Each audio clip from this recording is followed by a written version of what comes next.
Sinagot ng Philippine National Police ang paratang ni Acting Senate Sergeant at Arms Mau Aplasca na spliced ang CCTV footage ng nangyaring pamamaril sa Senado.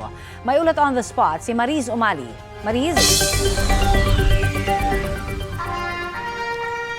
Connie, nanindigan nga ang Philippine National Police sa veracity ng mga hawak nilang ebidensya na isinumite na raw nila sa Department of Justice. Kaugnay nga sa nangyaring putukan sa Senado noong May 13 at sa pag-alis din ni Senador Bato de la Rosa sa Senado noong madaling araw ng May 14. Tugon nila ito sa paratang ni Office of Senate Sergeant at Arms Head Retired General Mau Aplasca na spliced nga raw ang video. Ayon kay PNP spokesperson Brigadier General Randolph Tuanyo, nakaangkla sa facts at ebidensya ang mga ipinasa nila sa Department of Justice at kumpleto rin daw ang mga CCTV footage na kanilang isinumite. Dadaan din naman daw sa masinsing proseso ng forensic investigation ang mga ebidensya para matanggal ang anumang pagdududa.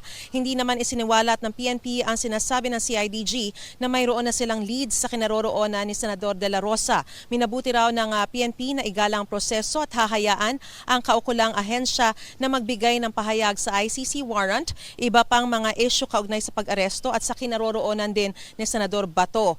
Hindi rin masabi ni Tuanyo kung may utos na para isilbi ang warrant of arrest ng ICC. Ngayong ibinasura ng Korte Suprema ang hiling na TRO o Temporary Restraining Order ni Senador Bato para arestuhin, i-detain o isuko siya sa International Tribunal. CIDG raw ang nakatalagang unit para gawin ito. Tutulong lang daw ang NBI at PNP sa Interpol Manila kung sakaling may red notice ito. Pero hindi rin kinumpirma ng PNP kung meron na nga bang red notice. Sa ngayon, kausap daw ng Legal Service si Chief PNP Nartates at hihintayin na lang nila ang utos ng Department of Justice. Kaugnay nito, ang Department of Justice nga ang siyang lead agency para magsiwalat o magbigay ng mga pahayag kaugnay sa mga isyong ito. At yan ang pinakasariwang balita mula pa rin dito sa Camp Crame. Balik sa Connie. Maraming salamat, Mariz Umali.